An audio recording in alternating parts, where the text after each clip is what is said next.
Gilles Pizon est professeur au Muséum national d'histoire naturelle, chercheur associé à l'INED. L'INED, c'est l'Institut national d'études démographiques.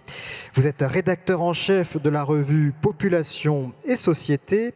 Et vous êtes l'auteur, alors là c'est le tout premier exemplaire, hein, il n'est pas encore sorti, il sortira le 13 février, ce livre, l'Atlas de la population mondiale aux éditions Autrement, qui vraiment fait le point, comme son nom l'indique, sur la population mondiale et ses évolutions. On va commencer justement sur ce thème avec vous. Que savent les démographes de la population actuelle, de la population future, et un petit coup d'œil peut-être dans le rétroviseur pour commencer. Si on remonte 2000 ans en arrière, comment cette population humaine à l'échelle mondiale a évolué au cours des 2000 dernières années? Vous avez le micro pour répondre à cette première question.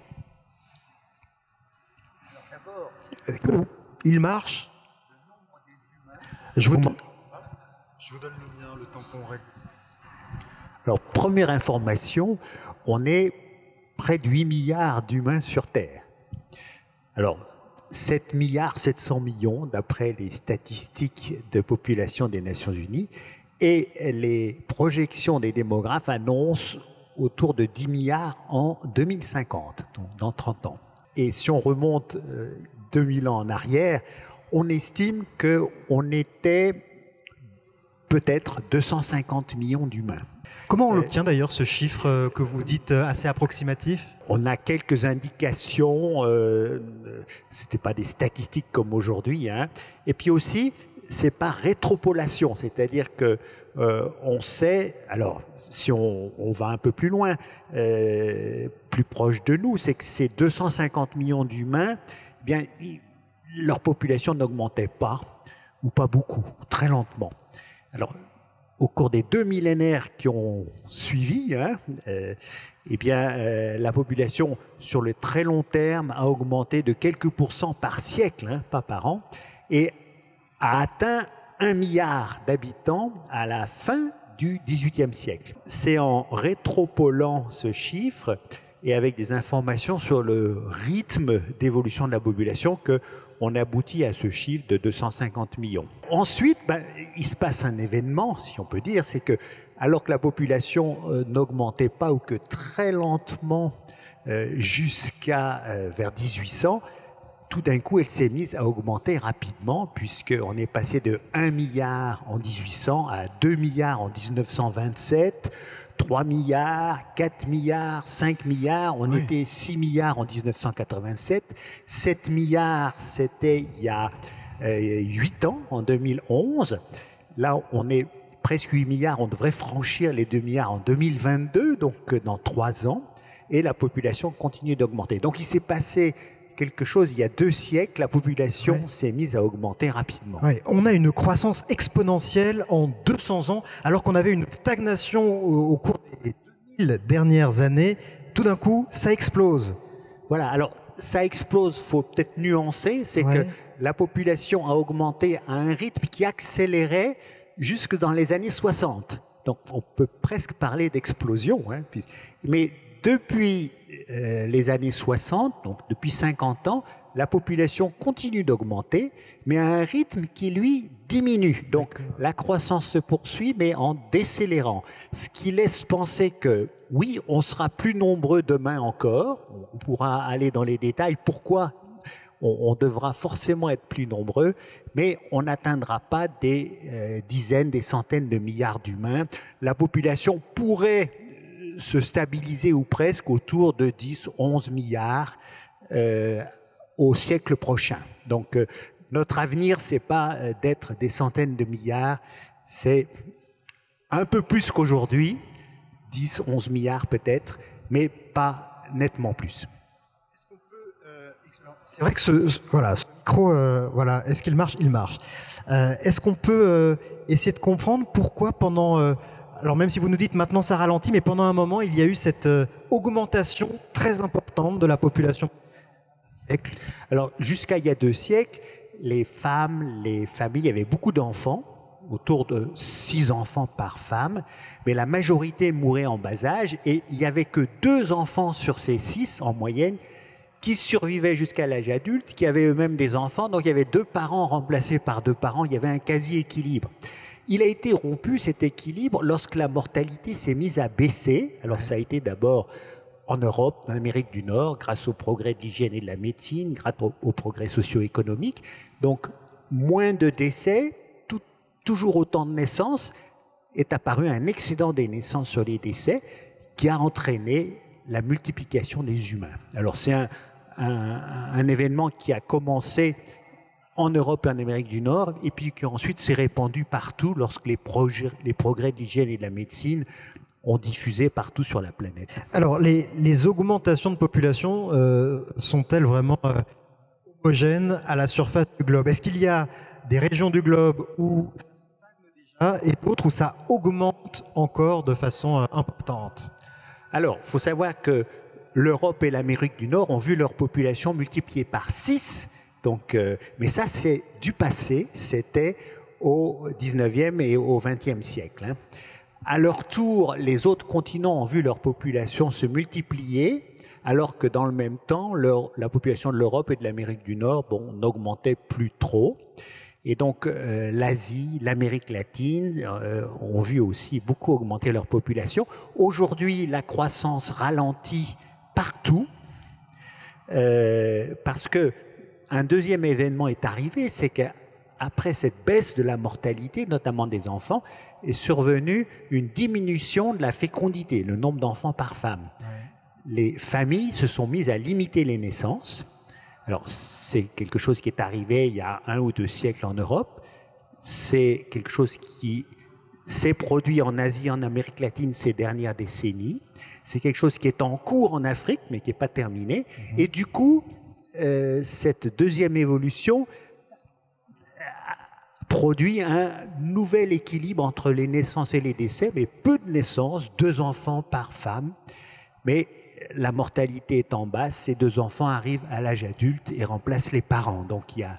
Alors pour l'instant, la croissance démographique mondiale, elle se poursuit, mais tout en ralentissant. Je vous ai expliqué. Alors, la croissance, elle est inégale sur la planète. Les vieux pays industrialisés, la population n'augmente plus beaucoup. L'Asie et l'Amérique latine, leur population continue à augmenter sur leur lancée, mais les femmes n'ont plus que 2 enfants en moyenne chacune dans ces régions. La population continue d'augmenter parce que la population compte beaucoup de jeunes adultes en âge d'avoir des enfants. Donc, il y a une inertie démographique. Et puis l'Afrique, c'est le continent dont la population augmente le plus parce que les femmes continuent à avoir beaucoup d'enfants, même si elles en ont de moins en moins. Et donc, il y a cet effet d'inertie qui est aussi là. Mais à terme, l'Afrique devrait aussi voir la croissance démographique ralentir. Mais ça va se produire plus tardivement que dans les autres continents. Voilà. Avec l'Afrique, dans certaines prévisions, projections que font les démographes, quand même, aujourd'hui, un homme sur 6, enfin un humain sur 6, en Afrique, si j'ai bien appris ma leçon, en 2050, ce sera un humain sur 3 vit en Afrique. Alors, un humain sur 4 en 2050, probablement, parce que en 2050, je vous l'ai dit, on prévoit 10 milliards d'humains sur Terre, dont 2,5 milliards en Afrique, contre moitié moins aujourd'hui en Afrique. Hein. Et en Afrique, il y a 1,3 milliard d'habitants. Et donc, la part de l'Afrique dans l'ensemble mondial devrait passer à 1 sur 4.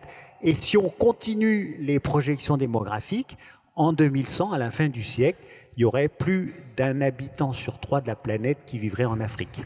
On serait 11 milliards.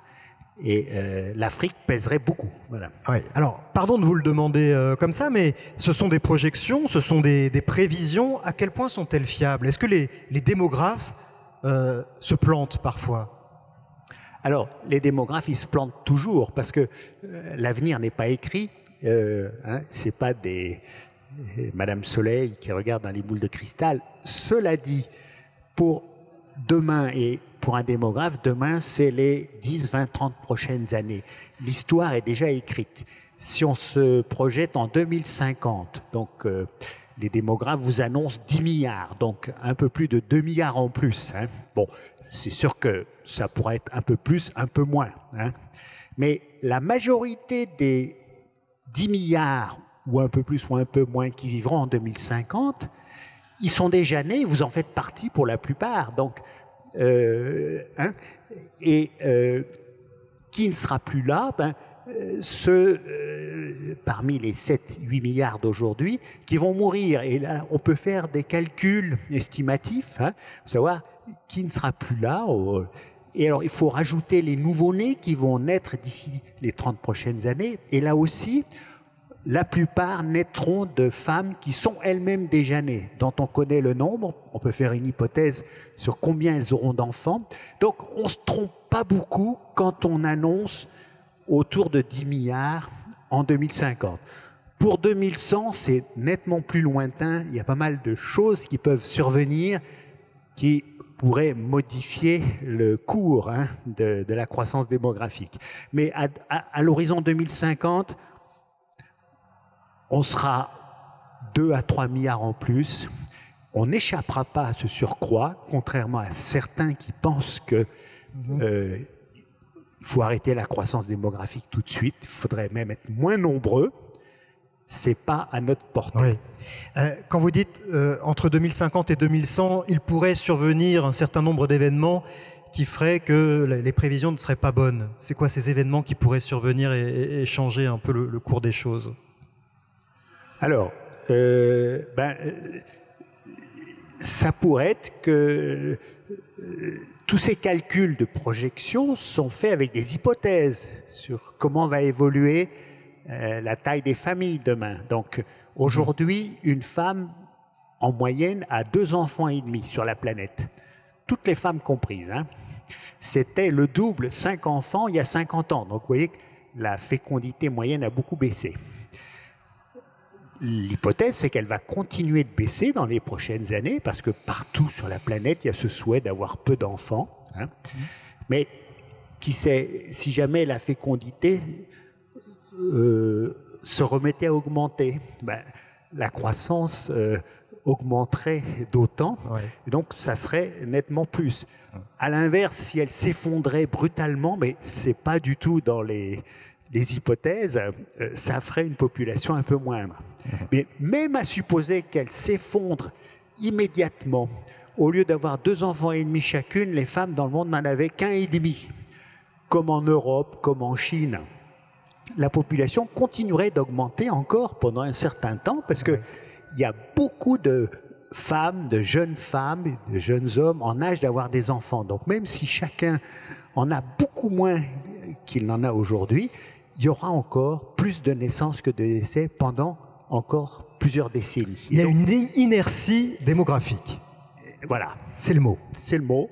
Et donc, on ne peut pas aller contre, sauf à imaginer une météorite comme celle d'il y a 65 millions d'années, là, qui a entraîné la disparition des dinosaures et la fin de l'ère secondaire, mais c'est un événement très peu probable, sauf à envoyer une partie de l'humanité sur Mars ou la Lune. Ce qui semble aussi assez... C'est, voilà. Il va falloir faire avec cette surcroît de population. Mais une dernière remarque, passer de 8 milliards à 10 milliards, donc c'est une augmentation d'un quart, c'est finalement pas énorme si on regarde dans le passé. On est passé de 1 milliard à 8 milliards, une multiplication par 8 des humains au cours des 2 derniers siècles.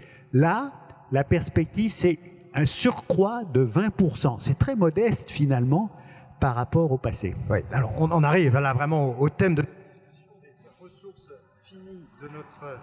Piquer le micro. Je ne sais pas si un technicien peut voir ce qui se passe avec ce micro qui a l'air de clignoter. Bon, peut-être qu'il y a une batterie à changer ou quelque chose de ce genre. Voilà, merci. On en est à se poser la question des ressources finies dans ce débat. Vous nous dites on est 8 milliards, finalement 2 de plus on est de fous, plus on rit. Est-ce qu'il n'y a pas quand même un moment où ça va faire trop? Est-ce que nous ne sommes pas trop sur cette planète? De plus en plus de gens osent poser cette question qui dérange un peu parce qu'on n'a pas envie de se dire qu'on est trop. Alors, je ne sais pas si on est trop, parce que tout ça est en fonction de ce qu'on imagine être l'optimum de population. Et c'est pareil, je ne sais pas quel est le bon nombre pour vivre bien sur la planète, tout en respectant l'environnement, les ressources, les autres espèces, la biodiversité. Honnêtement, 1 milliard d'humains comme on était il y a 2 siècles, mais vivant comme vivent les Américains et les Européens aujourd'hui, c'est pas durable. Donc, c'est pas tellement une question de nombre des humains, mais c'est une question de façon de vivre, de comportement. Et j'imagine, et on n'a pas le choix, on va être probablement 10 milliards. Il faut qu'on change nos comportements, et tout de suite, pour que la vie soit possible et soit même meilleure que pour les 8 milliards. En revanche, de faire en sorte qu'on soit moins nombreux, ça, c'est pas à notre portée, on l'a vu.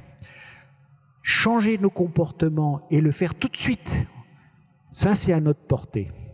C'est là-dessus qu'on doit mettre l'effort. Bien sûr, on doit penser à la population dans un siècle. C'est vrai que tout ce que l'on peut faire aujourd'hui pour ralentir la croissance démographique, et notamment dans les régions et les pays où elle est très forte, c'est bien, mais ça n'aura d'effet que dans 50 ans et 100 ans.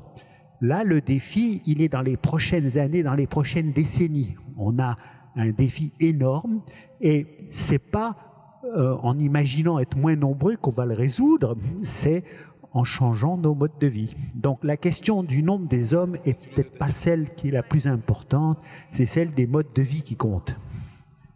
Je vois Virginie Resson-Victor qui acquiesce à ces propos de Gilles Pizon.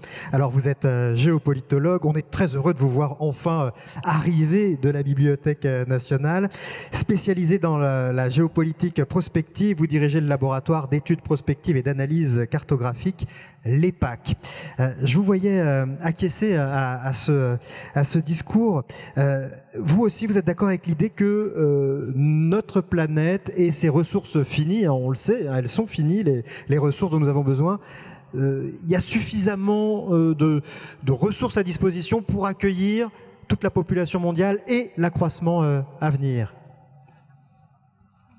Alors, on va vivre avec un micro pour 3. Les ressources sont vraiment très limitées, hein. C'est une belle illustration de notre sujet. D'abord, je vous remercie de m'avoir invité. Je suis désolée d'être arrivée en retard. Et je suis d'autant plus heureuse d'être invitée que j'adore cet endroit. C'est vraiment, pour tout vous dire, c'est ici où j'ai lancé mon dernier livre et où j'avais été accueillie ici au Palais de la Découverte. Et donc, je suis très heureuse d'être là. Et je suis très heureuse d'être avec Gilles Pizon, parce qu'on ne s'était jamais rencontrés. Mais ça fait quand même très longtemps que je le lis, donc vraiment, je suis ravie. Voilà. Le problème, c'est que ça va pas être très contradictoire, parce qu'en gros, évidemment, je souscris à tout ce qu'il vient de dire. L'enjeu, effectivement, on a une planète qui est finie, qui a des ressources données, et au rythme actuel où on les exploite, c'est vrai que ça n'est pas tenable, puisqu'on consomme plus de ressources que la planète est capable d'en renouveler. Donc, à partir de là, c'est une règle de 3. Hein. Et plus on est nombreux, en théorie, plus la part de chacun est congrue. En réalité, ça ne marche pas comme ça, puisque nous ne consommons pas tous de la même manière, et en fonction de notre mode de vie, de nos ressources économiques, de là où on vit, etc., on a un impact très variable sur les ressources. Alors il y a un bon exemple. On va passer comme ça en revue les différentes ressources dont nous allons avoir besoin, à commencer par les ressources alimentaires. Effectivement, on ne se nourrit pas tous de la même façon à la surface du globe, et ça a de sérieuses conséquences sur le nombre de personnes qui peuvent se nourrir selon le régime alimentaire que l'on choisit. Absolument. Déjà, il faut voir que notre régime alimentaire, il a été énormément modifié. Il s'est considérablement modifié depuis 25 ans, depuis une trentaine d'années plus exactement, avec la mondialisation. Et on peut parler de mondialisation des régimes alimentaires. C'est-à-dire dans des pays où on mangeait très peu de viande, aujourd'hui on en mange plus. Des pays où on mangeait pas de chocolat, on se met à manger du chocolat. Des pays où on mangeait pas de sucre, on en mange beaucoup, etc. Donc ça a de nombreux impacts. Et bien sûr, ça a un impact sur la demande agricole, la demande de produits agricoles. Cette demande de produits agricoles, elle augmente, enfin, selon les produits, elle est plus ou moins forte. Elle a un impact sur la demande en eau, la demande en terre arable, plus ou moins. Elle a un impact aussi sur la biodiversité, plus ou moins important. Et je pense que tout le monde dans cette salle le sait déjà, mais la viande de bœuf, par exemple, exige de consommer, enfin demande, surtout quand c'est de la viande de bœuf industrielle, parce qu'il ne faut pas mettre dans le même sac il y a différentes qualités de viande, différentes filières de viande.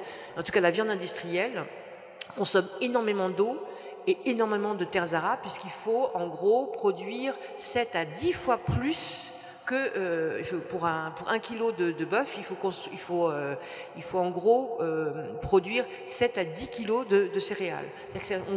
Entre guillemets, on gaspille l'essentiel de ce qu'on produit pour pouvoir fabriquer de la viande de bœuf. Ouais. Ce qui est moins le cas pour d'autres viandes, et puis ce qui est moins le cas pour les viandes de pâturage, etc. etc.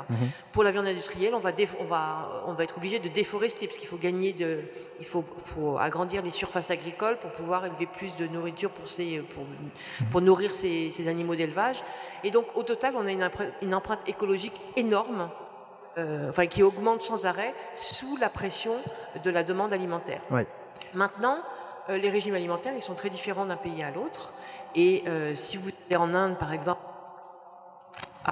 c'était bon, vous avez une grande partie de la qui est végétale.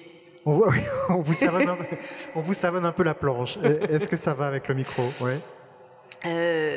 Vous allez au Japon, on mange beaucoup de protéines qui viennent de la mer, et puis vous venez dans nos pays où on a des régimes extrêmement carnés, où on mange beaucoup de protéines d'origine animale. Donc évidemment tout ça a un impact différent sur les ressources, et je reprends l'exemple qui est cité dans un ouvrage d'un de vos collègues démographes. Si aujourd'hui l'ensemble de l'humanité se nourrissait comme les Japonais, en prenant le régime alimentaire des Japonais, on pourrait déjà, avec la production agricole mondiale actuelle, on pourrait nourrir 8 milliards d'habitants.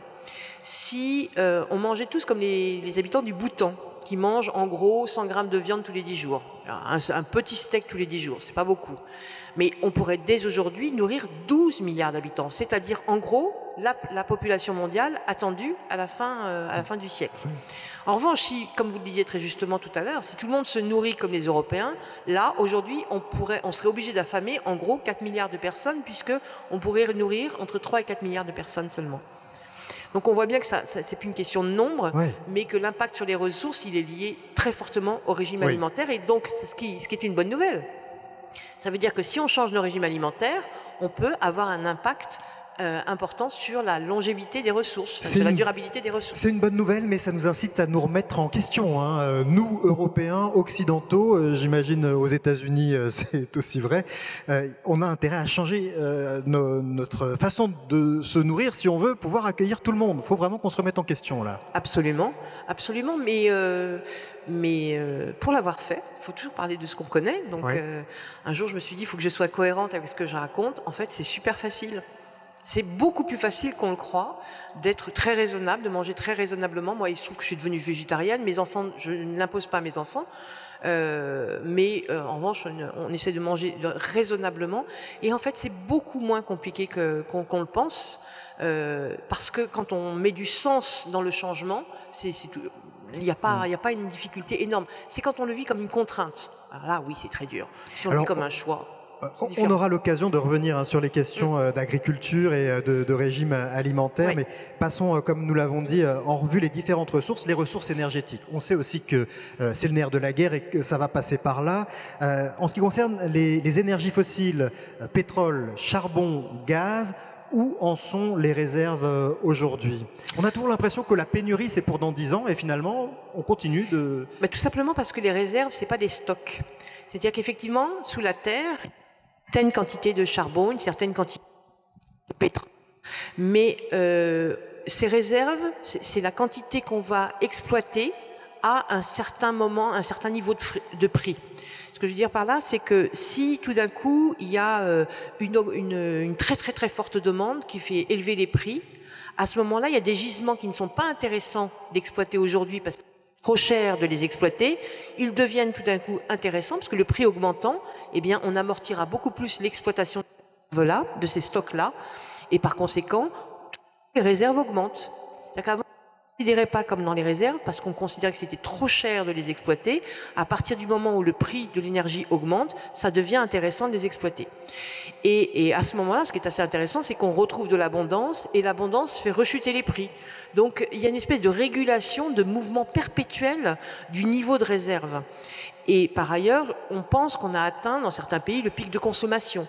On découvre d'autres énergies. Donc c'est très difficile de fixer effectivement une échéance dans le temps sur la finitude, sur l'épuisement. En revanche, ce qu'on sait, c'est ce qui n'est pas tenable climatiquement. C'est-à-dire que, bien sûr, il y a du charbon, il y en a probablement pour plusieurs dizaines d'années. C'est facile à exploiter, c'est pas très cher, et en plus c'est équitablement réparti, c'est la seule ressource qui est à peu près bien répartie à l'échelle de la planète. Le problème, c'est que ça n'est pas tenable sur le plan écologique et climatique. Donc là, le problème de la ressource, c'est plutôt l'effet secondaire de l'exploitation de la ressource qui est en question. Vous êtes en train de nous dire que la bombe climatique aura explosé bien avant la panne sèche. Absolument. Ouais. Donc, oui. Il faut qu'on apprenne à se passer de ces énergies fossiles avant d'avoir épuisé tous les réserves et tous les stocks. Absolument. C'est vrai pour tout, c'est-à-dire que alors le charbon, les réserves sont très abondantes. Pour le pétrole aussi? Non, les réserves sont beaucoup moins... Les réserves sont beaucoup moins abondantes en pétrole qu'en charbon et en plus elles sont beaucoup moins bien distribuées.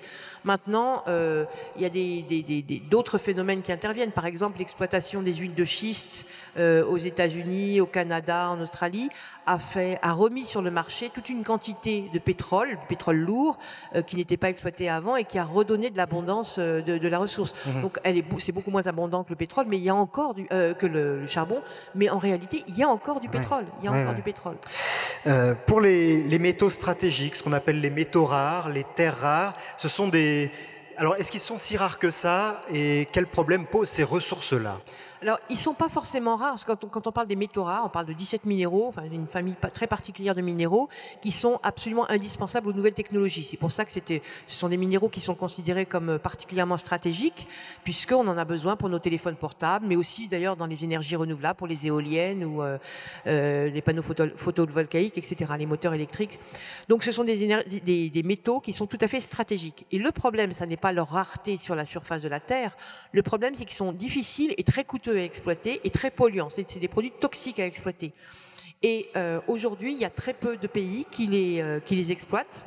Est-ce qu'on m'entend? Oui, on m'entend toujours. Alors. Très peu de pays, et il y en a surtout un qui exploite ces terres rares, c'est la Chine. La Chine aujourd'hui exploite 90-95% des terres rares dans le monde, qui sont consommées dans le monde. Donc ça, c'est le problème de notre dépendance.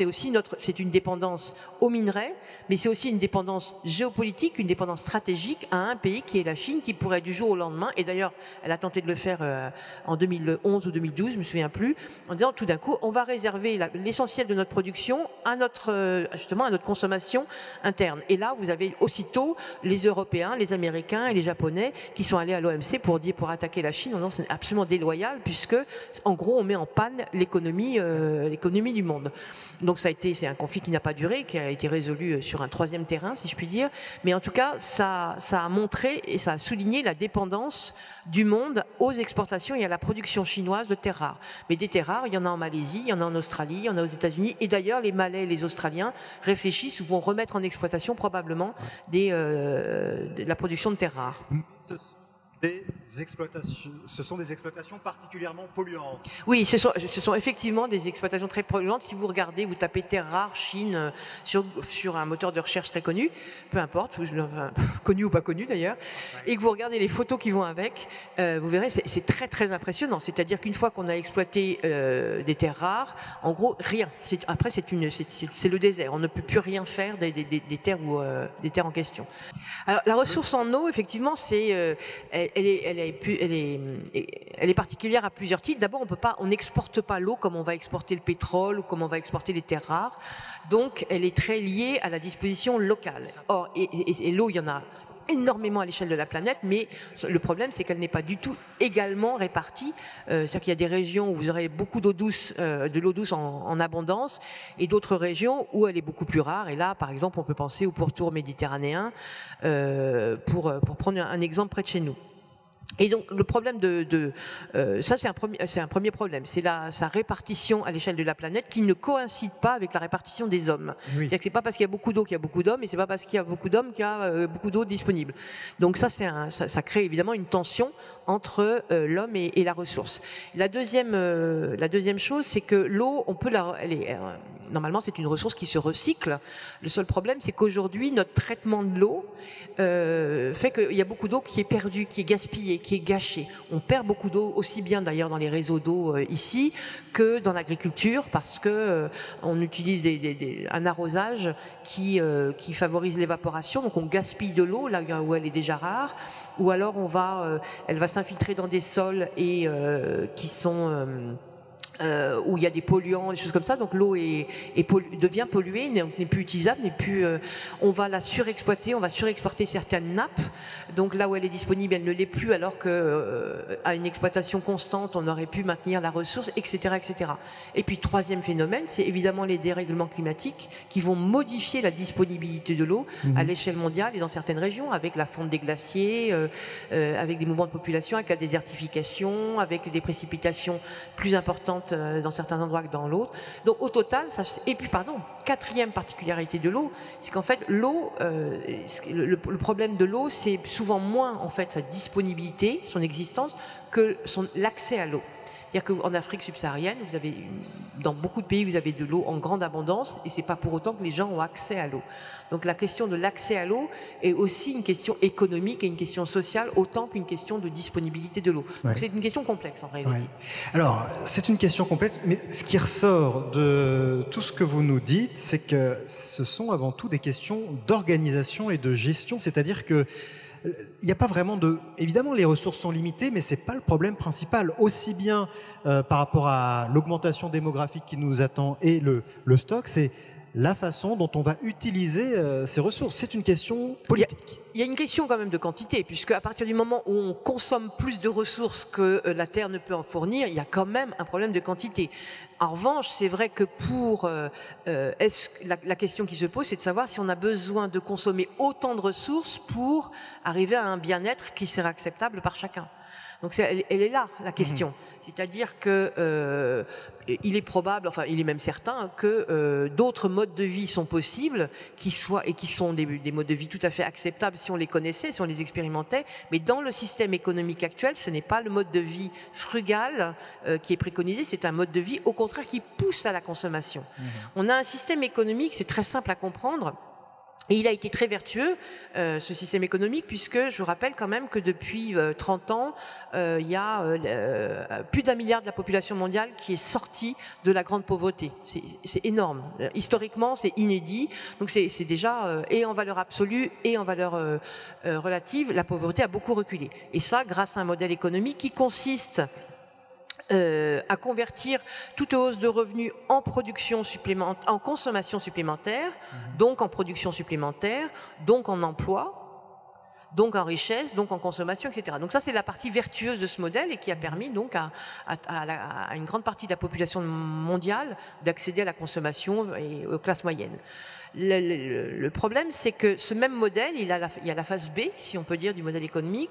Toute augmentation de revenus est convertie en consommation supplémentaire, donc en production supplémentaire, donc en prélèvement de ressources supplémentaires.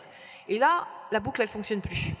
Et donc c'est là où on voit bien qu'on a un modèle économique qui a très bien fonctionné, mais qui tombe en panne simplement parce qu'il supposerait d'avoir des ressources infinies, là où nos ressources ne sont pas finies. Donc tout l'enjeu aujourd'hui, c'est de réinventer un système économique et avec lui un mode de vie qui soit compatible avec les ressources dont nous disposons. Voilà deux introductions particulièrement éclairantes qui vont peut-être susciter déjà quelques questions dans la salle. Alors, est-ce que des micros sont prévus ou est-ce que c'est moi qui... Alors, je vais vous apporter le micro. Je vois une main qui se lève. Bonsoir, merci pour vos présentations. En fait, moi, je me pose la question de savoir pourquoi finalement la fécondité par femme diminue. Je pense que c'est différent en fonction des régions. En France, c'est parce qu'il y a la pilule. En Asie, c'est, par exemple en Chine, c'est un problème politique où on interdit aux femmes de faire plus d'un enfant. En Amérique latine, je ne sais pas. Puis en Afrique, je pense qu'ils n'ont pas forcément accès à la pilule. Donc comment vous définiriez ce... Vous allez devoir vous partager, le micro va s'organiser comme ça. Oui, alors, ce n'est pas une question de méthode. Si les femmes, les couples ont moins d'enfants. Vous savez que les Françaises et les Français ont commencé à limiter leur naissance il y a déjà 2 siècles. Il n'y avait ni pilule, ni stérilet, ni méthode moderne. À l'époque, les paysans français, ils ont utilisé le retrait, le coït interrompu. Et c'est comme ça qu'ils ont diminué le nombre de leurs enfants de 5 à la fin du XVIIIe siècle autour de 3 au début du XXe siècle. Donc, il n'y avait toujours pas de pilule, pas de stérilet. En fait, l'important, c'est le désir d'enfant, le nombre d'enfants souhaités. Et c'est parce que le souhait en termes de nombre d'enfants a diminué que les familles ont moins d'enfants. Alors après, avec quels moyens? Autrefois, c'était avec le retrait. C'est pas très agréable, c'est pas très efficace surtout, et c'est risqué. Aujourd'hui, heureusement, on a des moyens plus sûrs, plus confortables. Donc, il y a toute une palette selon les pays, les régions du monde. Et donc, c'est au départ cette volonté d'avoir moins d'enfants. Et c'est vrai que c'est important d'avoir les moyens sûrs pour y arriver. Surtout qu'il y a des régions où, quand on a une grossesse non souhaitée, on avorte. Et c'est souvent dans des conditions qui ne sont pas favorables, qui sont dangereuses. Donc là aussi, ça ne va pas. Donc les différences de fécondité d'une région ou d'un pays à l'autre dans le monde, ça reflète plutôt, en grande partie, les souhaits des familles. Ça reflète aussi la disponibilité en moyens de contraception pour les familles qui veulent limiter leur naissance, ce qui est maintenant l'immense majorité des familles. Vous voyez la différence. Et peu importe que ça soit la pilule, elle est très utilisée en France, elle est encore plus utilisée en Algérie, ou ça soit le préservatif. Au Japon, la principale méthode, c'est le préservatif, même dans les couples adultes. En Amérique du Nord, c'est la stérilisation, ainsi que dans d'autres régions. Donc, peu importe la méthode, c'est le souhait des familles.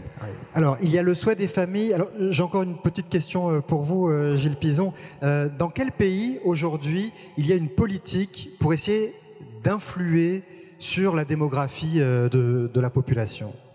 Alors, des politiques de population, il y en a de multiples et depuis longtemps. Certaines pour augmenter la natalité, c'est le cas de la France, qui depuis plus d'1 siècle est obsédée par sa natalité. Et puis, il y a d'autres politiques qui visent à plutôt, au contraire, réduire. Mais elles ne sont efficaces, ces politiques, que si elles accompagnent le souhait des familles. Là où les familles veulent moins d'enfants, s'il y a une politique de l'État pour offrir des moyens, pour expliquer, donner des conseils, ça marche. En revanche, si la politique va contre le souhait des familles, ça ne marche pas. Et alors, pour revenir à un cas comme la Chine, vous savez que la politique de l'enfant unique, elle a été instituée en 1987. Voilà. Les Chinoises, elles avaient déjà diminué de moitié le nombre de leurs enfants. Elles avaient 6 enfants jusque dans les années 70. Elles en avaient moins de 3 au moment où la politique de l'enfant unique a été instituée. Donc, ce n'était pas la politique, cette politique-là, qui a réduit la fécondité. C'est le souhait des familles, des Chinois, à l'époque, d'avoir moins d'enfants, parce que ça coûte cher, un enfant. Il y avait le souhait d'investir sur chacun d'eux, de leur payer des études. Et donc, c'est ça qui est derrière la baisse de la fécondité en Chine, plus que la politique de l'enfant unique. À la même époque, la fécondité a baissé aussi vite à Taïwan, à Hong Kong, qui n'était pas encore réuni à la Chine, même en Thaïlande, sans politique de l'enfant unique. Virginie Resson-Victor. Je vais parler sous votre contrôle, évidemment, mais quand on descend un tout petit peu d'une échelle, pourquoi est-ce que certaines femmes ont envie plus d'enfants ou moins? Enfin, il y a des facteurs quand même, il me semble qu'on a observé, sans savoir quelle est la cause et l'effet. C'est toujours très compliqué de savoir. Mais plus on se marie tard, moins on a d'enfants, en moyenne. Plus on fait des études supérieures chez les femmes, moins on a d'enfants. C'est tout, c'est cohérent, hein. Simplement, il y a une question de fécondité. L'âge de la fécondité n'augmente pas avec l'espérance de vie, ou quasiment pas. Donc, évidemment, si on commence à avoir des enfants à 40 ans, on en aura moins que si on a des enfants à 18 ans. Probablement, en tout cas. Donc, il y a des paramètres qui sont quand même liés au niveau économique, au niveau d'éducation, mais ça reste quand même un désir individuel, enfin un désir familial. C'est pas effectivement quelque chose de technique ou les politiques de contrôle des naissances. En gros, ça a été des catastrophes à peu près, si je me trompe pas, enfin des catastrophes au sens humain, pas au sens démographique. Mais en Inde ou en Chine, en tout cas, ça n'a pas été couronné on va dire, de réussite humaine au sens humaniste du terme. Une autre question dans la salle. Alors c'est directement en lien avec celle qui était posée avant et un peu avec ce que vous avez dit. Est-ce que s'il y a une corrélation entre le niveau d'études des femmes et le nombre d'enfants par femme, est-ce qu'investir dans l'éducation, notamment en Afrique, ne permettrait pas d'avoir un certain contrôle sans que ce soit coercitif sur l'augmentation de la population? Ben, en tout cas, c'est les Américains. Quand vous regardez les programmes d'aide des différents pays, on voit bien. Pour les Européens, c'est moins net, mais chez les Américains en particulier, c'est très net. C'est-à-dire que pour aider à ralentir la fécondité en Afrique subsaharienne, on encourage énormément la scolarisation des filles. C'est clair, le lien est établi dans les programmes. Après, je ne sais pas si les démographes vont valider ça. Moi, je vous dis juste comment... c'est Gilles Pizon qui va pouvoir vous répondre. Mais en tout cas, c'est vrai qu'aujourd'hui, dans les orientations, dans les préconisations pour ralentir la fécondité dans certains pays, dans les pays en développement, on préconise surtout quand même la mise à disposition de moyens de contraception, l'information et la scolarisation des filles et des filles. Gilles Pizon, vous voulez ajouter quelque chose? Non, je confirme, mais il faut savoir que s'il y a des efforts importants pour diffuser l'éducation, notamment chez les filles, c'est pas en premier parce que ça permettrait de diminuer la croissance démographique. C'est un des résultats, c'est parce que c'est un souhait universel. Vivre en étant allé à l'école, en ayant des diplômes, c'est quand même mieux. Et donc ça, c'est le souhait général. Et c'est vrai que ça entraîne ce souhait des familles d'avoir peu d'enfants parce que le souhait, c'est que les enfants réussissent dans la vie. Et maintenant, on ne réussit que si on a fait des études, qu'on a fait de bonnes études, qu'on a des diplômes. C'est ça qui explique que partout sur la planète, les familles maintenant souhaitent avoir peu d'enfants. À une exception près, Israël. Alors, Israël, oui et non. C'est-à-dire que il y en a d'autres. Hein. Alors, ce n'est pas la seule raison qui explique les différences de fécondité. Si vous voyez en Europe, il y a un contraste entre les pays du nord ou du nord-ouest de l'Europe, où les femmes ont entre 1,5 et 2 enfants en moyenne chacune, hein, un peu comme en France, c'est 2. Et puis les pays méditerranéens d'Europe, donc le Portugal, l'Espagne, l'Italie et la Grèce, et aussi les pays de l'Est, où elles en ont moins de 1,5, dans certains même 1,2, 1,3 au Portugal, 1,2, 1,3 enfants par femme. Et alors là, c'est pas parce que les Portugaises souhaitent avoir peu d'enfants, non, partout il y a ce souhait, enfin presque tout le monde, d'avoir des enfants, mais pas d'en avoir énormément. Il y a des pays où c'est possible, c'est pas facile, c'est jamais facile d'élever des enfants, et c'est compliqué, mais il y a des pays où c'est plus facile qu'ailleurs, et c'est dans les pays du nord de l'Europe, là où la fécondité est la plus élevée, que à la fois les femmes travaillent le plus et qu'elles peuvent aussi le mieux concilier travail et famille. Parce que là aussi, il y a quelque temps, certains politiques pensaient que pour remonter la natalité, il fallait renvoyer les femmes à la maison. C'est l'inverse. C'est dans les pays où les femmes ne travaillent pas qu'elles ont le moins d'enfants. C'est le pays où elles travaillent le plus, c'est les pays scandinaves, qu'elles en ont le plus. Mais ces pays ont aussi une politique qui vise à favoriser la conciliation entre le travail et la famille. Donc, les politiques de population qui réussissent dans les pays développés, c'est celles qui assurent aux femmes cette possibilité de continuer à travailler tout en ayant des enfants. C'est aussi des pays où il y a une égalité ou presque entre hommes et femmes, il y a un partage des tâches. Alors, c'est pas réalisé nulle part, même en Suède, qui est souvent un modèle. En France, c'est pas encore réalisé, ça progresse doucement. Mais c'est dans les pays où il y a ce partage entre hommes et femmes, où les hommes prennent leur part. C'est dans les pays où l'État fait en sorte qu'on puisse avoir des enfants et continuer à travailler, donc ça veut dire des crèches, des gardes d'enfants et tout ça, que les femmes ont le plus d'enfants. Allez, une nouvelle réaction dans la salle. Il y a plusieurs mains qui se lèvent, donc essayons de faire des réponses concises. Est-ce que les ressources disponibles peuvent contribuer à la limitation de la fécondité? Parce que c'est par rapport aux besoins des humains sur Terre. Pour moi, il n'y a pas de... Pour l'instant, en tout cas aujourd'hui, il n'y a pas de lien entre la fécondité et les ressources. Il n'y en a aucun. La fécondité, comme on vient de l'expliquer, ça procède du choix des femmes d'avoir 1, 2, 3 enfants pour des raisons qui sont personnelles, qui sont personnelles tout simplement. Après, avec des variables qui sont liées à l'éducation, à l'information, aux moyens, aux ressources, à la possibilité de travailler ou pas, etc. Mais ça reste un choix personnel. Alors aujourd'hui, on commence à entendre des femmes qui disent « moi, je ne veux pas avoir d'enfants parce qu'il n'y aura pas assez de ressources pour tout le monde ». C'est un point de vue, il est légitime. Moi, je ne suis pas certaine qu'en fait, le désir d'enfant au départ... Enfin, une femme qui a vraiment envie d'avoir un enfant, même en sachant qu'il y a un problème de ressources aujourd'hui, du moins si on continue à conserver notre mode de vie et à l'exporter comme on le fait aujourd'hui, je ne suis pas sûre que c'est ça qui retiendra une femme d'avoir un enfant. Les femmes ont fait des enfants pendant la guerre, alors qu'il n'y a pas des périodes plus horribles à vivre que la guerre, et bien pourtant les femmes continuent à avoir des enfants pendant la guerre. Donc pour moi, il n'y a pas de corrélation immédiate. En revanche, que la question des ressources nous fasse réfléchir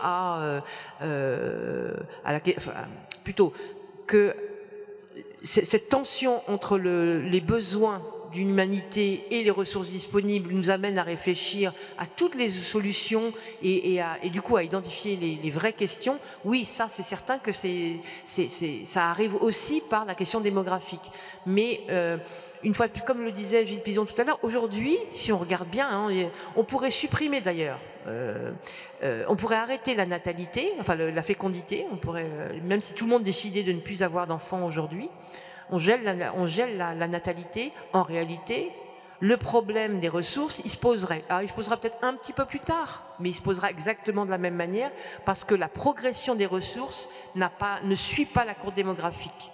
Si vous regardez la courbe démographique mondiale, elle fait ça. C'est-à-dire à l'horizon de 2100, pour l'instant, elle se tasse parce qu'effectivement, il y a un ralentissement de la croissance démographique.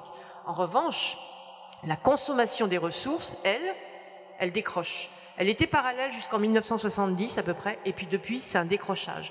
Et la consommation des ressources augmente, mais beaucoup, beaucoup, beaucoup plus vite que la croissance démographique. Ça veut dire que par habitant, on consomme de plus en plus, c'est ça qu'il faut entendre. Certains habitants, oui. Oui, en moyenne. On est d'accord que... Tout à fait, absolument. Absolument.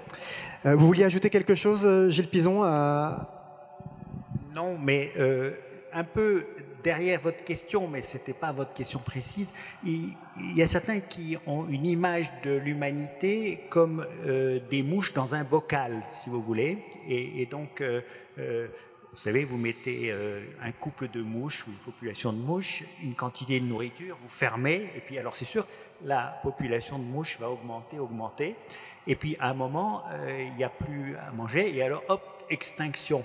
Alors, donc, ce n'est pas la fécondité, mais c'est un peu lié, c'est la mortalité. Or, on n'est pas du tout dans ce schéma-là. Les humains ont vu leur population multipliée par 8 depuis 2 siècles, et avec ça, ils n'ont jamais aussi bien vécu, si on prend comme critère la durée de vie, la proportion de gens qui ne mangent pas à leur faim, etc. on vit 3 fois plus longtemps, l'espérance de vie a été multipliée par 3 depuis 2 siècles. Donc c'est un peu un paradoxe, hein. Oui. On est 8 fois plus nombreux, mais et donc le modèle des mouches dans un bocal, c'est pas du tout ça. Enfin, la question c'est quand même jusqu'à quand? Même si on n'est pas des mouches dans un bocal, on se demande si à un moment donné, ça va pas collapser, ça va pas coincer.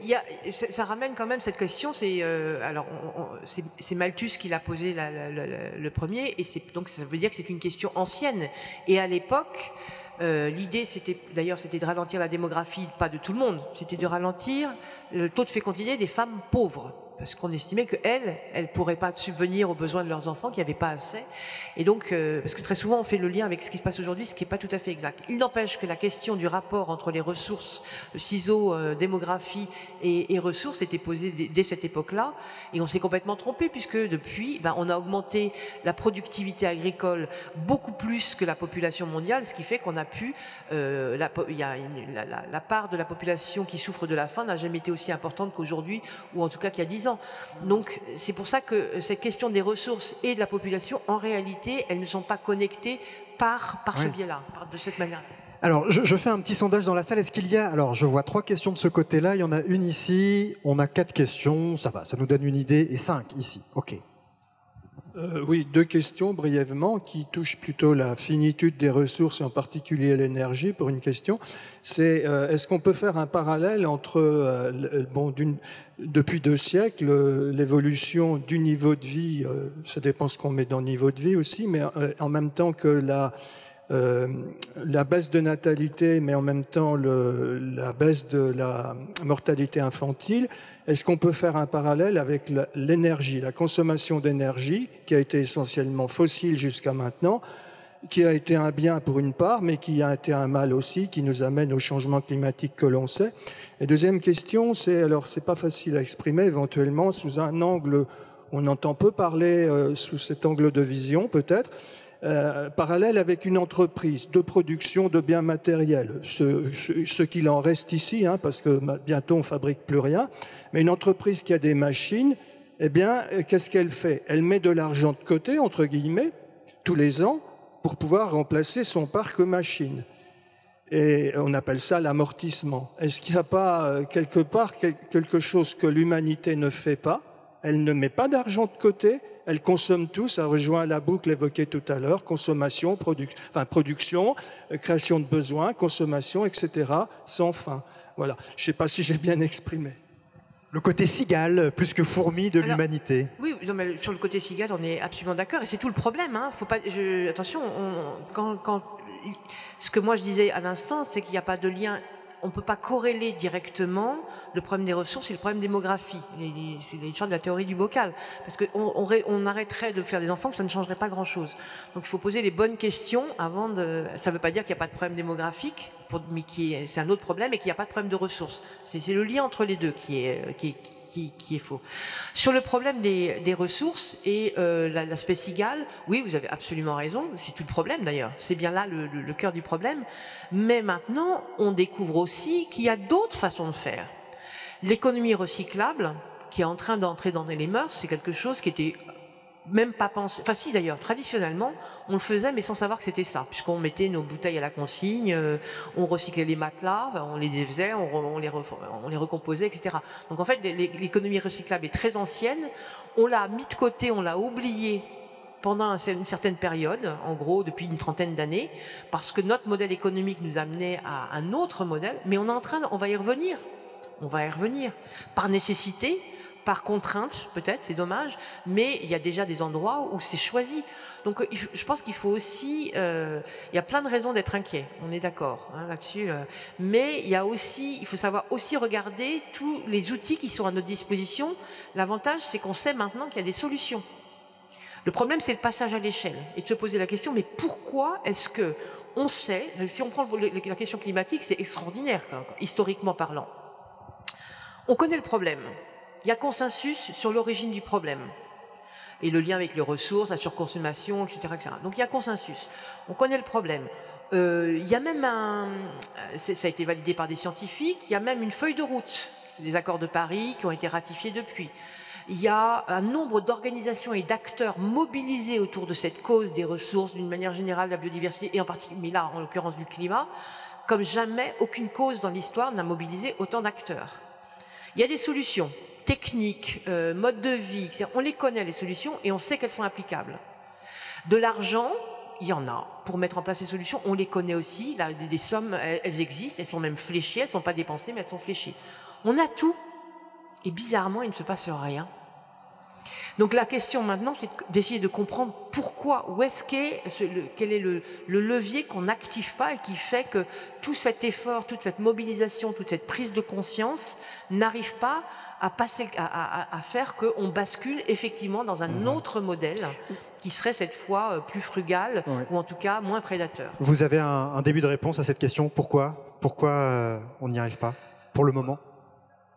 Oui, enfin, moi, clairement, c'est un modèle économique. Il n'y a pas d'autre raison. C'est-à-dire que tant que notre modèle économique fonctionne de la manière dont je vous ai parlé, j'ai évoqué tout à l'heure, moins consommer devient anti-économique.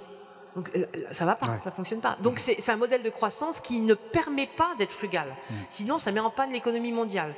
Donc c'est là où effectivement c'est vraiment le cœur. Il est peut-être même pas politique, même pas dans la consommation. Il est dans le modèle économique. Donc et à partir du moment où on proposera d'autres systèmes, ils existent, et on pourra peut-être arriver à préserver les ressources ou à faire aussi bien avec moins de ressources. Et je rappelle que le thème de la deuxième table ronde qui suivra celle-ci, c'est justement comment vivre autrement, comment changer nos modes de vie. Donc on aura vraiment l'occasion de rentrer dans le cœur de ces questions, même si on a le droit de les aborder dès à présent. Vous aviez une question, madame?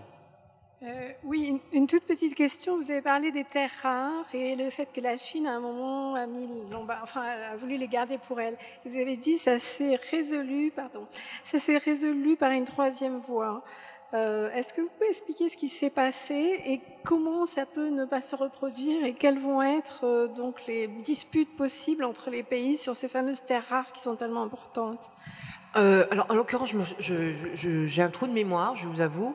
Quand je dis d'une autre façon, c'est que vous savez, quand on veut obtenir quelque chose, parfois on ne le fait pas de manière frontale, on va exercer une pression là où on sait qu'il y a un point sensible pour obtenir ce qu'on veut.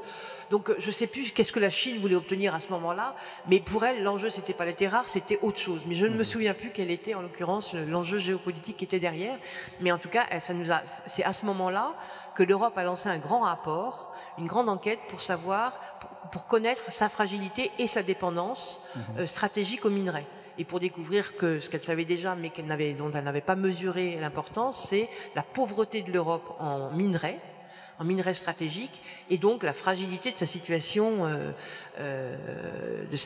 géopolitique de ce point de vue-là. Maintenant, sur quel terrain ça s'était résolu, je ne sais plus. C'était,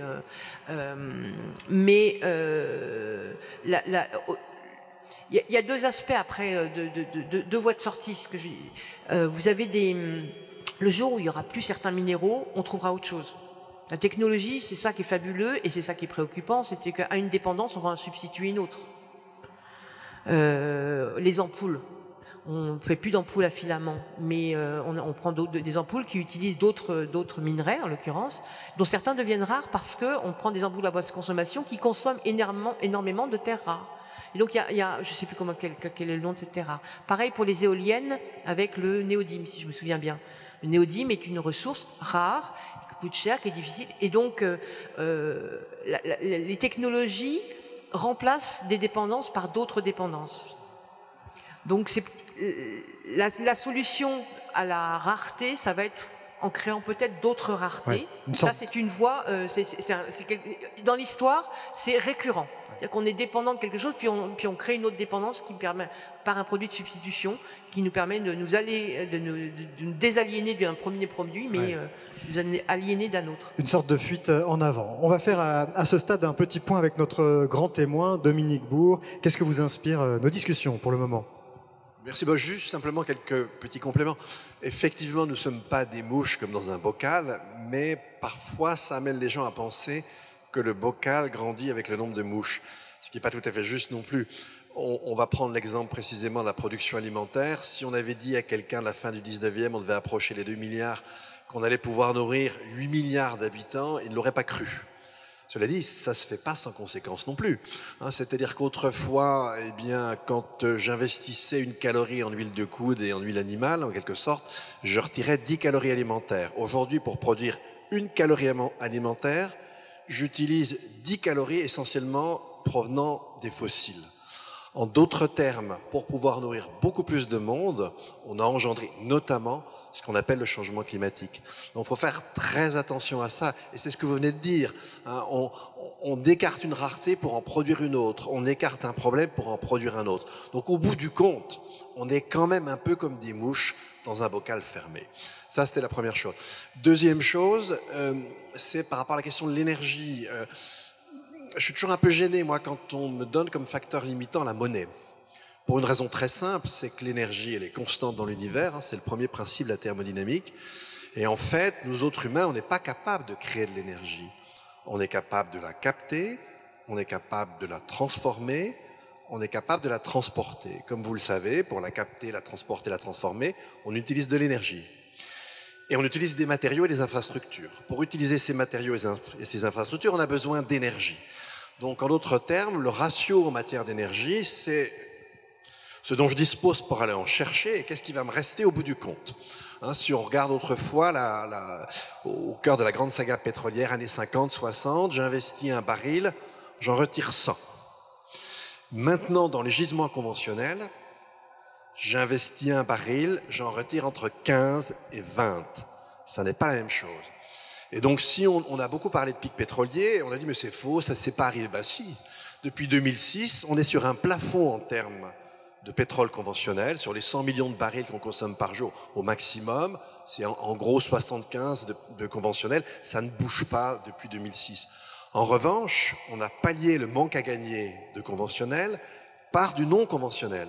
Là, on n'a pas les mêmes courbes d'extraction, on n'a pas la même longueur de vue, etc. Et ça va redescendre un jour. Et de toute façon, le conventionnel, lui aussi, va redescendre.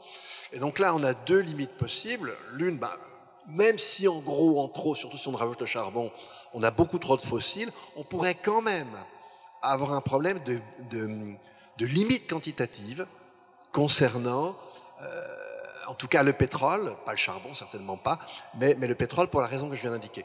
Et puis, aussi, ça veut dire qu'on peut faire une espèce de calcul global de ce ratio de taux de retour sur investissement énergétique. Hein. Je donnais tout à l'heure le pétrole dans les années 50-60, j'investis un baril, j'en retirais 100. Ok, mais en même temps, ce qu'il faut bien comprendre, c'est que, c'est très difficile dans la littérature d'avoir des calculs très différents, ça aussi beaucoup. Mais sans doute qu'on pourrait calculer un taux de retour, si vous voulez, en deçà duquel une société aussi complexe que la nôtre ne fonctionne pas. Parce qu'on utilise de l'énergie en cascade, parce qu'on la transporte, etc. Et donc, en fait, on va trouver dans la littérature des calculs sur un taux global. Et il est probable qu'on n'est pas très loin du taux global. Parce que si je regarde du côté de mes 25 millions de barils jour qui ne sont plus du conventionnel, on est sur des taux de retour sur investissement énergétique qui sont très faibles. L'éolien, c'est pas extraordinaire. 1 à 3 peut-être. Les sables bitumineux, j'investis un, je retire entre 3 et 5, mais je compte pas les infrastructures, je compte pas le raffinage, etc. Donc là, on pourrait aussi avoir une autre limitation. Et quand on prend les scénarios, si vous voulez, du GIEC les plus astreignants, on ne suivra pas, en termes de diminution par an de notre consommation d'énergie, on n'est jamais au-delà de 5% par an. Là, le taux de déplétion dont je parlais tout à l'heure, on serait entre 5 et 7%. Donc ça descendrait plus vite que les efforts les plus rigoureux dans les hypothèses les plus ouvertes qu'on nous demande. Donc on pourrait quand même trouver, si vous voulez, de ce côté-là, la question de la finitude. Et puis juste pour finir sur la question de la démographie, bien sûr, vous l'avez bien montré, les exemples, il n'y a pas d'équation directe entre nombre de population et pression sur les ressources. Mais comme l'a dit Gilles Pizan, si déjà avec 1 milliard d'Européens, d'Américains, on excède les capacités de la biosphère, ça veut dire qu'en d'autres termes, on commence à manger le capital, donc le fruit du capital va diminuer dans les années à venir, donc on va encore s'enfoncer dans cette direction. S'il y a 1 milliard, on est déjà au taquet, même si j'en rajoute 9 qui consomment moins, Oui. C'est quand même un surcroît de pression. Mais, moi, ce qui me frappe, là je réagis, ce qui m'étonne beaucoup dans ce propos-là, et c'est pas à vous que je réponds, c'est d'une manière générale, parce que je sors d'un débat sur la même question, c'est en général des hommes blancs qui prononcent ce propos-là, qui tiennent ce propos-là. C'est jamais les Africains, c'est jamais les Asiatiques et c'est jamais les femmes. Et pour cause. Ou rarement. Et donc là, il y a quelque chose qui me pose un peu un problème, c'est-à-dire que c'est l'homme blanc qui veut préserver son mode de vie. Clairement, il y a quelque chose, une arrière-pensée sur je n'ai pas à sacrifier mon mode de vie, mon modèle, pour le reste du monde. C'est une interprétation, mais on peut en donner une toute autre. Oui, ça veut dire ah ben non, mais attendez, c'est très clair. C'est-à-dire qu'effectivement, le niveau de consommation de l'homme blanc, quand bien même il n'y aurait que des hommes blancs, quand même des femmes blanches qui aussi consomment pas mal, en fait à peu près au prorata des hommes, ça serait problématique. Alors ça veut simplement dire que si, pour dire autrement, que si les Européens et les Américains, et faites attention, ça c'est trop rapide, quand on vous dit que 10% de la population mondiale émet 50% des gaz à effet de serre, c'est pas simplement les Européens et les Américains, c'est en fait des questions de classes de revenus, c'est des classes de revenus les plus élevées partout, aussi bien en Asie, aussi bien en Afrique qu'en Amérique latine. Donc en fait, il faut sortir de ce truc européen-américain qui existe, qui a une pertinence, mais on a aussi un problème de classe de revenus. Donc effectivement, les classes de revenus, et qui se ventilent sur toute la planète, ont un mode de vie qui est absolument intolérable. Alors, effectivement, on peut avoir ce genre de raisonnement, se dire pas, et c'était ce qu'on appelait les Malthusiens des années 50, 60, les Hardin, etc. C'était tout à fait ça. Empêchons les plus pauvres d'exister pour qu'on puisse continuer à surconsommer. Et ça a été très fort pendant des décennies. Ce que je suis en train de vous dire, c'est plus ça. C'est des classes de revenus, quelles que soient les origines géographiques. Ça, c'est la première chose. Et puis quand même, le fameux... c'est géographique, mais ça reste social. Mais c'était social déjà à l'époque. Voilà, mais en gros, vous n'avez pas ce mouvement antinataliste, si vous regardez d'où il vient, qui les finance, c'est uniquement les Européens, mais surtout les mouvements américains. Surtout les Américains. Ouais. Mais alors justement, de ce côté-là, vous avez maintenant des éthiciens américains, c'est assez intéressant, qui disent, mais écoutez, vous, Américains, Nord-Américains, vous voulez avoir des enfants, ok, mais on vous impute de votre vivant le bilan carbone de vos enfants. Donc vous avez aussi le mouvement inverse. C'est-à-dire que vous avez eu ce mouvement, et c'était très fort dans les années 50, 60, encore 70, du blanc qui dit, ben non, attendez, les autres n'existaient pas, parce que moi je veux continuer à consommer comme un dératé. Et puis maintenant, vous avez en fait le retour de manivelle, c'est-à-dire une forme de culpabilisation extrême. C'est-à-dire, non, je ne peux pas avoir d'enfants si je suis une famille riche, alors là pour le coup nord-américaine, parce que je dois m'imputer le bilan carbone de mes enfants. C'est le retour de manivelle. Gilles Pison. Oui, alors, comme on entend de plus en plus la voix de ces personnes qui disent, qui revendiquent, moi j'ai pas d'enfant et c'est le plus bel acte écologique que j'ai pu faire et je préconise aux autres, alors notamment dans les pays riches et dans les classes dominantes. Alors, moi j'ai été confronté à des réunions comme ça où il y avait des jeunes de 18-20 ans qui pensaient un jour avoir une famille, avoir des enfants. Ils étaient très ennuyés parce qu'ils se disent, si j'ai des enfants, je vais détruire la planète. Alors, moi, ma réponse, c'est, si vous ne voulez pas avoir d'enfants, n'en ayez pas. Mais si vous en voulez, ayez-en et le nombre que vous voulez. En tout cas, dans nos pays, on ne souhaite pas. En revanche, faites en sorte que vos enfants, ils aient un mode de vie qui respecte les ressources, sont plus économes en énergie et tout. Et donc, y compris pour les enfants déjà nés, là vous ne pouvez pas les supprimer, mais éduquez-les, faites en sorte pour qu'ils aient un comportement plus responsable que vous-même et les générations au-dessus. Et finalement, c'est cette génération qui arrive qui va, je pense, être efficace, parce que il y a tous les adultes, les déjà nés, qui ont de mauvaises habitudes. Et donc, moi, je mets l'espoir que ça soit les jeunes d'aujourd'hui, les enfants à naître, qui vont... Alors, il faut aller vite. Là, on n'a pas 10, 20, 30 ans, hein, donc il faut nous-mêmes nous bouger. Et donc, probablement que peut-être ça va être dans les classes sociales élevées qu'il y aura cette prise de conscience et ce changement réel. Et je pense que ça sera efficace si ça a lieu dans les pays développés, dans les classes dominantes, parce que leur mode de vie servent de modèle à bien sûr toute la population dans leur pays et aussi sur toute la planète. On est regardé, nous Européens, notre façon de vivre, elle est copiée. Donc on a une responsabilité d'autant plus élevée. Il faut qu'on modifie nos modes de vie, on en a parlé, et il faut le faire tout de suite. Et d'abord parce que on est copié, on sert de modèle. Et donc toute la planète va suivre le mouvement. Allez, il nous reste une dizaine de minutes pour ce débat. Je vois que beaucoup de mains se lèvent. Oui, alors, allez-y, synthétique. Non, juste, en venant ici, là, dans le train, qui était en panne, donc j'ai eu le temps de beaucoup lire, et je lisais tout un travail qui a été mené sur les comportements et le changement. Et c'est extrêmement intéressant. Enfin, je pense que Dominique Bourg est très familier de ces questions-là. Mais comment est-ce qu'on amène des gens à avoir un mode de vie qui soit moins prédateur, qui consomme moins d'énergie, qui ait une empreinte écologique moindre? Et ce qui ressort de toutes les enquêtes et le travail très minutieux qui a été fait par des spécialistes dans les sciences cognitives, comportementales, etc., c'est que c'est certainement pas en menaçant et en culpabilisant, parce que ça a l'effet exactement inverse, ça conduit au déni. C'est au contraire en montrant des modèles extrêmement positifs qui font envie, et des modèles évidemment où on détache le besoin de consommer de la ressource du bien-être, quoi. Donc c'est très compliqué, parce qu'en même temps il faut avoir cette prise de conscience immédiate de la finitude des ressources, du réchauffement climatique et du changement qui est nécessaire absolument maintenant, mais la menace en disant vous ne devez plus avoir d'enfants, ou la culpabilisation ne fonctionne mais pas du tout, elle produit l'effet inverse. Donc c'est un chemin très, très étroit. Il faut motiver, faire prendre conscience, mais pas accuser, culpabiliser. C'est vrai que la ligne de crête trouver un récit, mais il faut le produire, ce récit. Il faut que ça soit un récit qui soit réaliste aussi. Allez, je vais prendre 4 questions d'affilée, et puis ensuite vous tricoterez une réponse avec ces questions. On va essayer de bien les retenir. Est-ce qu'on va tous se retrouver à Zanzibar?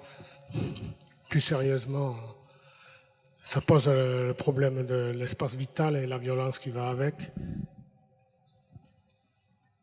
Et d'autant qu'on annonce la concentration urbaine, la montée des eaux.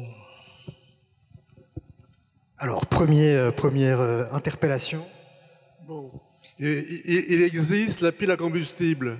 Il existe la pile à combustible pour utiliser l'hydrogène et faire des voitures à hydrogène qui sont au point déjà. Il existe aussi un composé de l'hydrogène dont la température de liquéfaction est comparable au méthane, c'est-à-dire on peut liquéfier, donc ce composé, on peut le liquéfier et le transporter comme on transporte du méthane. Donc rien qu'avec ça, et les cellules photoélectriques pour produire l'hydrogène, et puis ensuite on produit le composé transportable. Et avec donc c'est faisable dès maintenant avec les cellules photoélectriques, ces cellules photovoltaïques qui existent. Et puis on peut escompter un progrès des cellules voltaïques très important. Et puis des progrès aussi dans l'électrolyse de l'eau à partir de l'électricité produite par les cellules voltaïques. Donc sur le plan technologique, c'est au point. Et comment se fait-il qu'on en ait discuté il y a 20 ans, on n'en discute plus, alors que les cellules photovoltaïques ont beaucoup progressé? On a compris l'idée, on va répondre ça sur l'hydrogène, les cellules photovoltaïques. Il y avait encore ici... Oui, moi je voulais poser une question c'est sur l'eau. Vous avez dit qu'il y a beaucoup d'eau sur Terre, mais il faut voir si c'est de l'eau salée. Il y aura un problème au niveau de l'eau douce, pardon.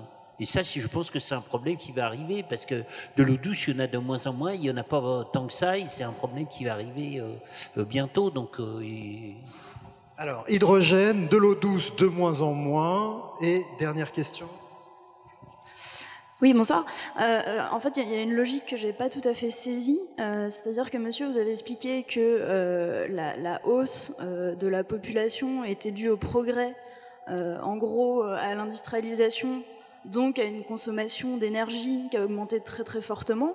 C'est-à-dire que l'augmentation de la population est donc en lien avec l'augmentation de la consommation d'énergie.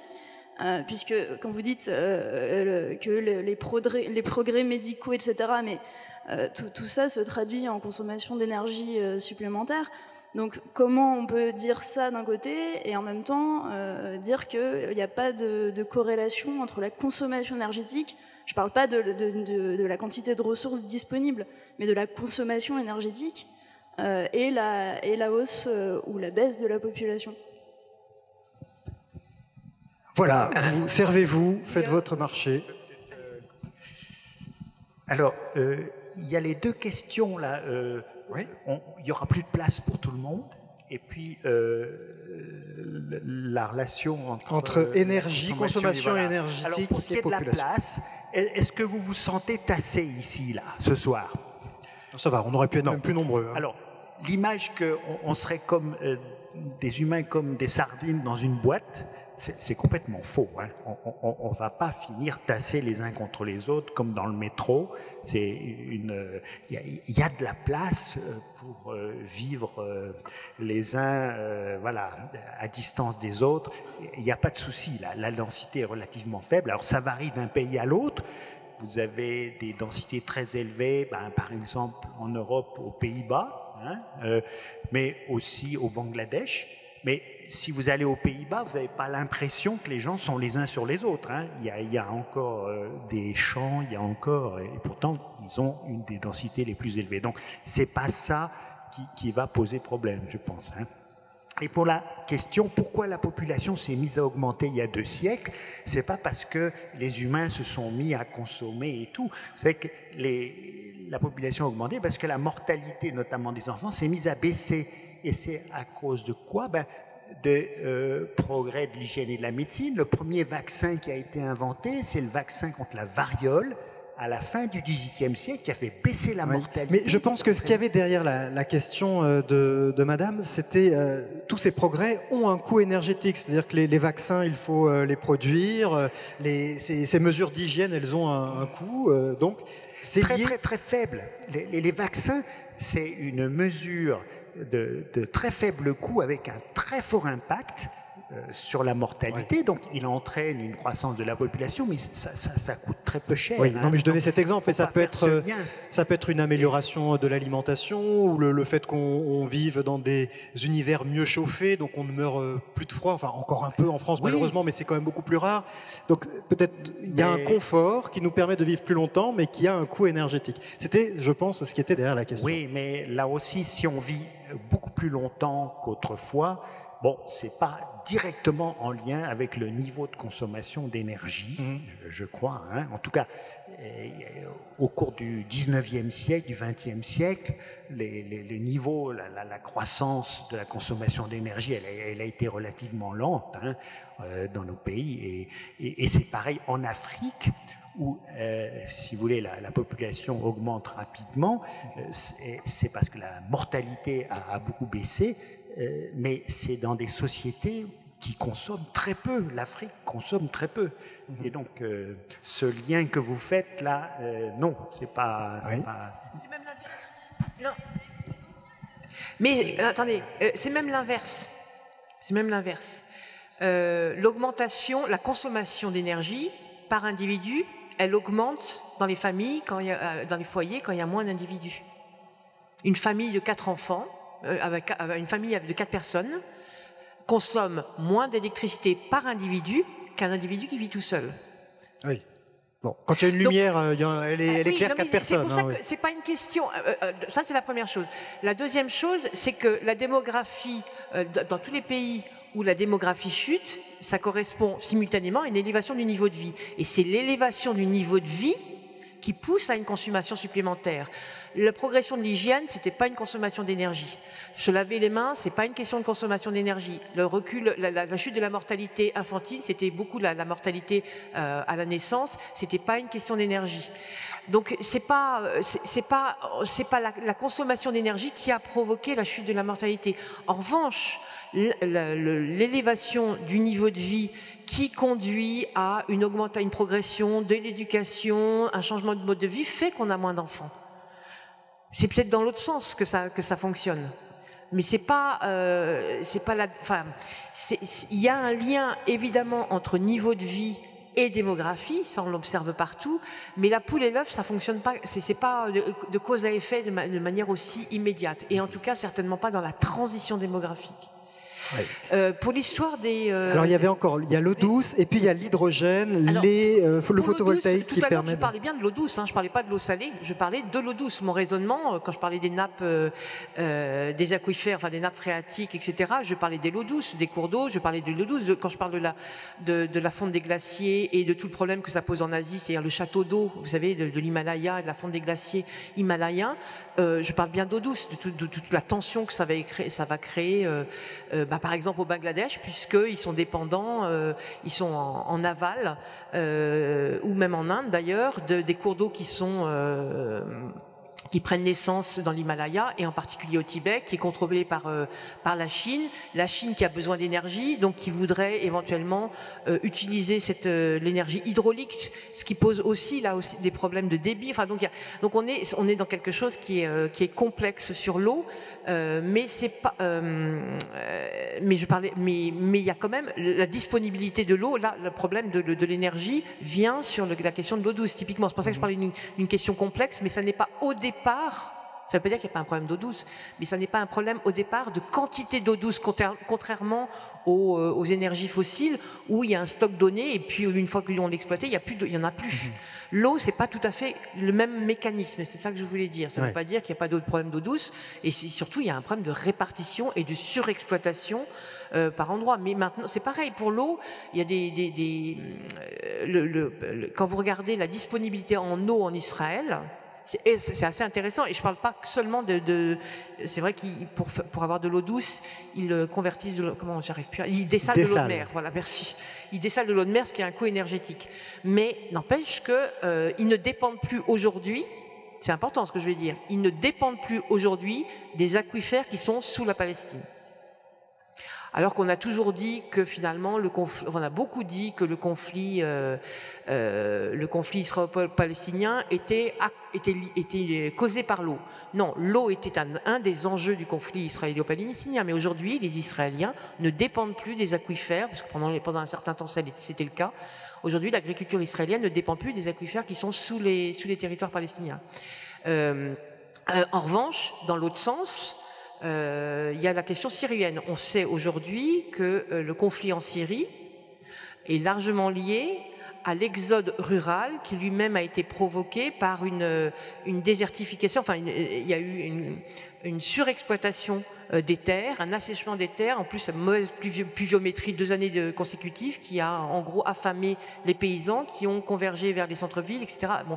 Donc il y a un vrai lien entre climat, eau douce et le conflit syrien. Donc là, on a aussi un espèce de modèle.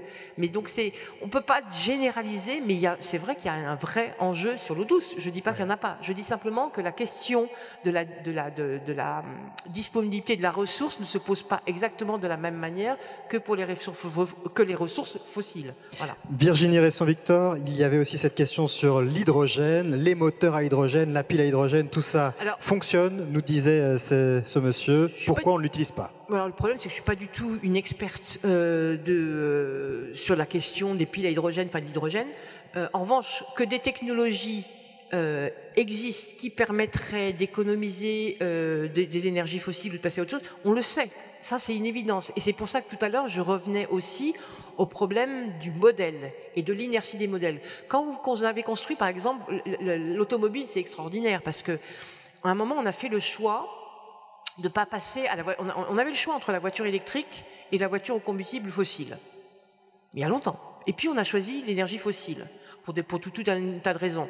Et après, on a construit tout un système économique autour de la production, la consommation, la circulation des voitures à moteur thermique, enfin que le véhicule à essence, pour dire plus simple.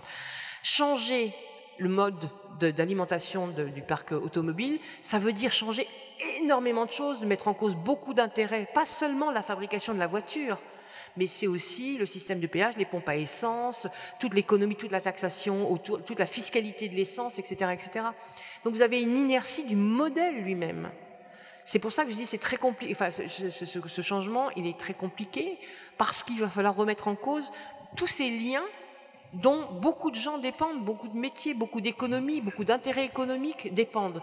Donc ce n'est pas qu'un problème technologique. Bien sûr que des technologies alternatives existent, mais si elles ne sont pas développées, c'est probablement, souvent, parce qu'on a tout un système qui est développé au cours d'une autre technologie et que de passer d'un système à l'autre, ça c'est très compliqué.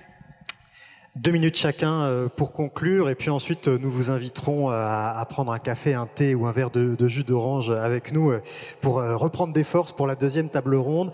Pour ces 2 minutes, on vous a entendu, vous avez dit finalement rien n'est perdu, la situation est un peu critique, mais si on s'adapte, si on s'organise, on peut faire face, même à 11 milliards, on peut faire face avec les ressources dont on dispose. C'est une question d'organisation.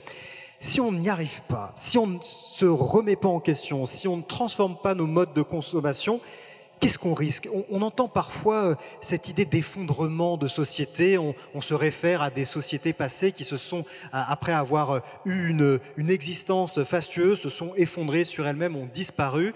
Est-ce que la population mondiale est menacée à terme d'effondrement parce que plus assez de ressources, parce que nous ne nous serions pas remis assez en question? Je ne sais pas lequel des deux veut commencer à répondre. Alors allez-y, Gilles Pizon, et puis on terminera avec Virginie Resson.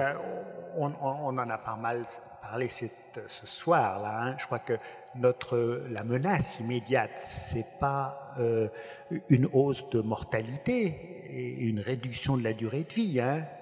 C'est pas des épidémies qui vont surgir, des famines.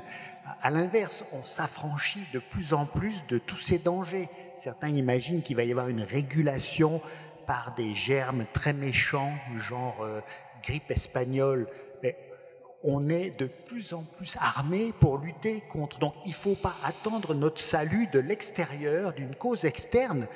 Une météorite, mais c'est très très peu probable. Donc, oui, on ne va pas attendre notre salut d'une météorite, ce serait terrible. Notre seule source de survie, ce serait qu'une météorite nous tombe sur le coin de la figure. Donc c'est garanti qu'on va être un peu plus nombreux, mais pas des centaines de milliards d'habitants, hein, et que c'est à nous d'organiser. Alors la régulation de la population, elle est déjà en cours, puisque le souhait de pratiquement toutes les familles sur la planète, c'est d'avoir peu d'enfants. Mais bon, il y a une inertie démographique qui fait que, voilà. Alors c'est vrai que certains craignent l'implosion démographique, parce que si la famille de petite taille, alors comme au Japon, 1,4 enfants par femme, en Portugal, 1,2, en Corée du Sud, les derniers chiffres pour 2018 montrent qu'il y a moins d'1 enfant par femme en Corée du Sud. Un truc jamais vu.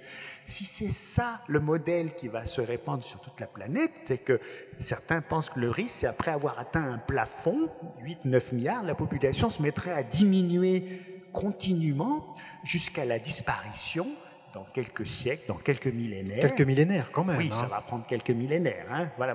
On a le temps de se ressaisir. Je ne sais pas si s'il faut s'en inquiéter. Il y en a qui se réjouissent parce que ça ferait bien sûr une espèce de moins. La biodiversité s'éroderait, mais surtout une espèce qui a causé beaucoup de dégâts. Bon, c'est un peu scénario catastrophe. Oui. Hein. En tout cas, du coup, moi, ce qui m'inquiète, c'est que on vive à 10 milliards, mais avec des inégalités encore plus importantes qu'aujourd'hui, que ce soit à l'intérieur des pays ou entre pays. On voit bien que le développement économique dans beaucoup de pays qui se développent aujourd'hui, il se fait avec le creusement des inégalités. Même dans nos pays riches, on voit bien que ces dernières années, les inégalités ne se sont pas réduites, elles ont même augmenté. Et donc, moi, c'est un des sujets dont on n'a pas parlé, parce que ce soir, c'est les ressources, mais il y a les inégalités. Il faut qu'on vive aussi bien, sinon mieux, demain à 10 milliards, et avec des inégalités entre humains qui se réduisent. Et ce n'est pas le mouvement aujourd'hui. Virginie Resson-Victor. Vous m'avez coupé un peu l'herbe sur le pied, mais tant mieux. Non, je suis partagée parce que vous posez la question, qu'est-ce qui va arriver? D'abord, heureusement, on ne le sait pas. Et heureusement, tous ceux qui ont cherché à le savoir dans l'histoire se sont trompés. Donc, et vous savez que, je sais pas, ah oui, non, il y a quand même un truc génial. Vous avez appris la nouvelle pour la chute de Rome, quand même. C'est que les Romains ne sont pas morts, Rome n'est pas tombée à cause de sa décadence. Rome, et c'est des études très récentes, un livre qui vient de paraître, que je vous encourage à regarder. J'ai commencé, ça se lit comme un roman policier, c'est extraordinaire, c'est très érudit, mais ça se lit super bien. En gros, on découvre, les nouvelles technologies de recherche nous apprennent que Rome, la population de Rome s'est effondrée. Donc il y a quand même un cas dans l'histoire où une population s'est effondrée, celle de Rome, et elle s'est effondrée sous l'effet finalement de dérèglements climatiques provoqués par l'humain lui-même, par les Romains eux-mêmes. En réalité, il y a deux aspects. Il y a ce qui est décrit, de ce que je comprends, de ce que j'ai lu, c'est la peste qui est arrivée par les rats qui ont pris les voies romaines, parce que les Romains ont voulu aller toujours pousser le commerce et la civilisation toujours plus loin, sont allés jusqu'en Égypte, et du coup les rats ont pris le chemin pour retourner vers Rome et ont amené la peste avec eux. Et en même temps, les Romains ont beaucoup déboisé les collines autour de Rome parce qu'il fallait étendre la ville, parce qu'il fallait promouvoir l'agriculture, et donc ça a provoqué des marais, ce qui a apporté le paludisme et qui a en même temps que la peste décimé la population. Et finalement, on a une population qui est passée, d'après ce que dit le livre, assez rapidement de 1 million à 20 000 personnes. Ce qui fait que quand les hordes nordiques sont arrivées à Rome, en fait, elles n'ont eu aucune difficulté pour battre l'Empire, il n'y avait plus personne. Voilà.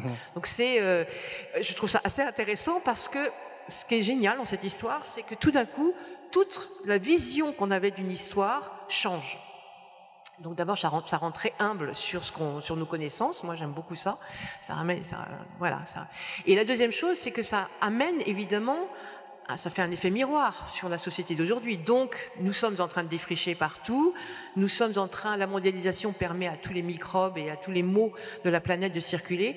Donc, finalement, nous serions condamnés. Eh bien, moi, je persiste à croire qu'on ne l'est pas.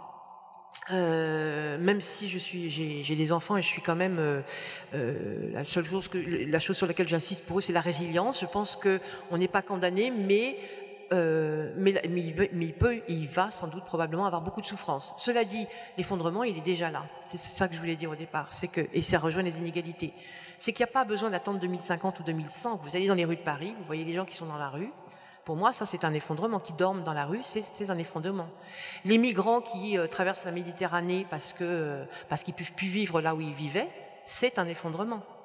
Il n'y a pas besoin. Ce qui se passe en Australie en ce moment, je ne sais pas si vous avez lu ce qui se passe en Australie, c'est absolument abominable. On abat les animaux, les chauves-souris qui tombent des arbres parce qu'elles meurent de soif, les chameaux qui vont attaquer les villages parce qu'ils ont besoin de se nourrir. C'est déjà là.